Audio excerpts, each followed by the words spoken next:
Welcome to Withdraw Consent. I'm Jack. So today we're doing the ninth part of the Holocaust series, and we're going to talk about this International Committee of the Red Cross, I'll just say Red Cross from here on out, report of 1948. It's about 1,600 pages long, and it covers all of their observations about the Holocaust. It's extremely fascinating. Now, I'll tell you that it is not going to be a long episode because what it covers and doesn't cover, I can cover pretty quickly. Now, the first reference you'll find below will take you to the report itself. It's some type of free library, and it's in 3 volumes. You could literally download all 3 of them. Advise you to do so. Store them away because this is valuable information that may not be available at some future point. And so, basically, I'm going to bullet point you what the main things that you can learn from this report are, right? The first one is not all of the people were interned. So there's this thing when you talk about the Holocaust, they talk about the thoroughness of the Holocaust, as if everybody went to concentration camps.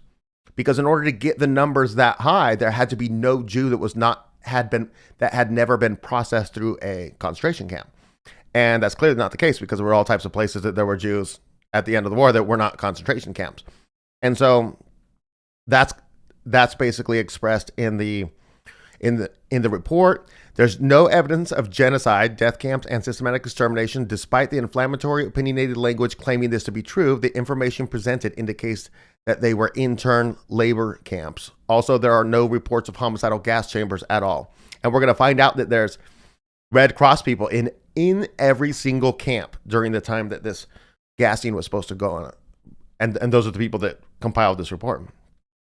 Okay, so the Red Cross later released a document in 1979 that in the 13 German camps, the 271,301 death certificates were issued for all internees of all causes, whilst accepting the officially reported 6 million figure as fact, because they can't just come out and say that. Now, I'm going to take you to a reference below to a neo-Nazi website, and it's called Stormfront. And the reason why I can pull this off is because I don't got time to read the entire 1,600-page report.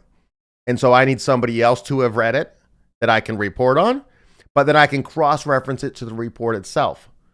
So see if they say something, they make a claim. I gave you the report in reference 1, the entire report that you can download, so you can see if they're telling the truth or not. And I'm sorry about the terrible colors they use. It's ridiculous, okay?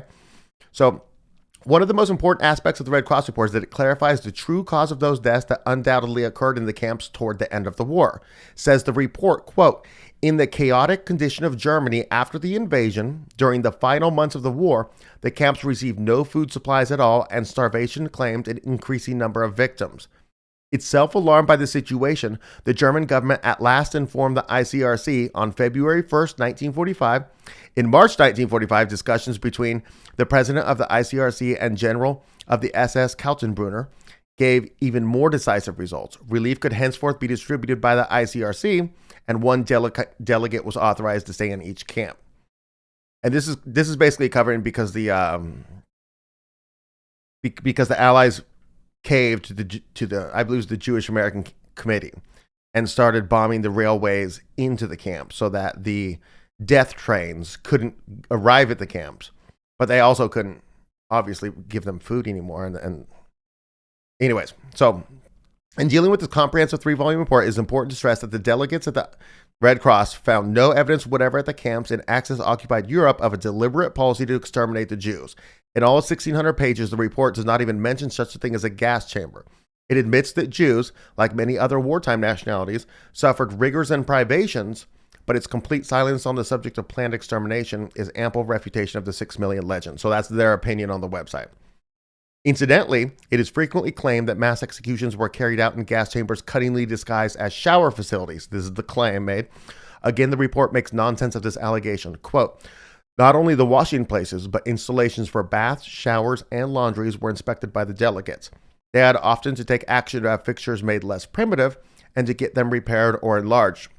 And we discussed this in our episode on Majdanek, where they didn't even have running water in the barracks for something like over a year after the facility opened, and the sanitation problems caused a lot of disease, and they literally were forced to put them in. Okay, Volume 3 of the Red Cross Report, Chapter 3, Jewish Civilian Population, deals with the, quote, "aid given to the Jewish section of the free population." And this chapter makes it quite plain that by no means all of the European Jews were placed in internment camps, but remain subject to certain restrictions as part of the free civilian population. This conflicts directly with the thoroughness of the supposed extermination program and with the claim in the forged Huss memoirs that Eichmann was obsessed with seizing every single Jew he could lay his hands on.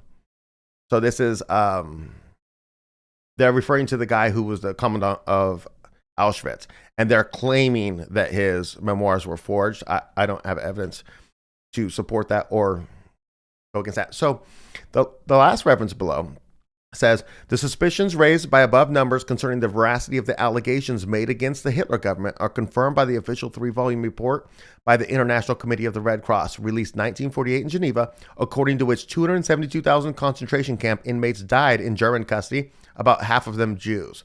So also, when you go back to our last episode, which is episode 8, and I'm doing this new thing now, where whatever platform you're on all Holocaust videos, it will link you to every other Holocaust videos, starting on number 8 and now number 9. You'll have links on your platform that you're viewing it on to every other earlier episode. Anyways, and so in our last episode, which was the census data, part 8, we talked that there was a dip at one point in the census of hundreds of thousands of Jews over a several year period. That was the biggest dip. And it corresponds to this number here, 272,000. About half of them were Jews, it says. And that corresponds to that. Also, Allied bombings would be terrible. So anyways, the Red Cross report is of value in that it clarifies the legitimate circumstances under which Jews were detained in concentration camps, i.e. as enemy aliens. In describing the two categories of civilian internees, the report distinguishes the second type as, quote, civilians deported on administrative grounds who were arrested for political or racial motives because their presence was considered a danger to the state or the occupation forces.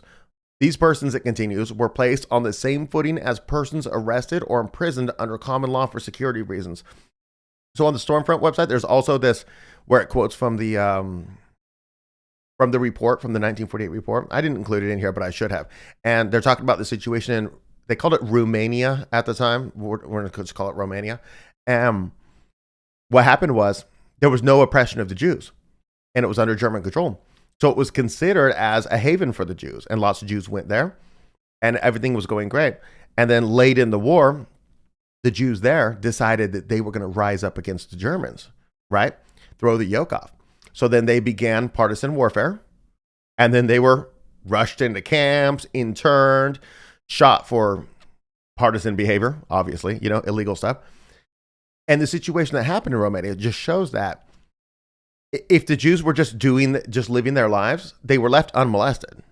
It was when they participated in the war against the Germans that you're now a security threat. And that's what this part was shown here. Now we're going to talk about how the German government let the Red Cross in to the camps to deliver parcels. So the report admits that the Germans were at first reluctant to permit supervision by the Red Cross of people detained on grounds of relating to security, but by the latter part of 1942, the ICRC obtained important concessions from Germany. They were permitted to distribute food parcels to major concentration camps in Germany from August 1942, and, quote, from February 1943 onwards, this concession was extended to all other camps and prisons, end quote. The ICRC soon established contact with camp commandants and launched a food relief program, which continued to function until the last months of 1945, letters of thanks for which came pouring in from Jewish internees. So basically, this is what I got for you. And I haven't read the whole 1,600-page thing. If you want to go read it, love to hear your thoughts on it. But basically, they had people from the Red Cross who were in the camps, who were delivering parcels. They had observers checking the shower facilities, and they had all of these different people that combined this enormous report. And there's no gas chambers. There are Jews suffering privations, obviously. It was a rough time. And there's just no mass event, we'll say, And what we don't find in this report is we don't find any type of Holocaust going on from third-party people who have no interest in this. Well, they have an interest in there not being a genocide. That's what, because of the Red Cross, obviously. And it's just, when we look at all the other episodes we have on this, it's clear what's going on here. It's very clear it's very clear what did not happen historically. And this is just heaping sand on the pile, or whatever the saying is, you know? And so that's really all I got for you. Pretty short, pretty easy to figure out, you know? And I encourage you to go download those files and stash them away somewhere just in case we don't have them in the future. So what do you think? You got any more topics for the Holocaust? I'd be interested. It's kind of thorough at this point, what we've done. And I hope to see you next week.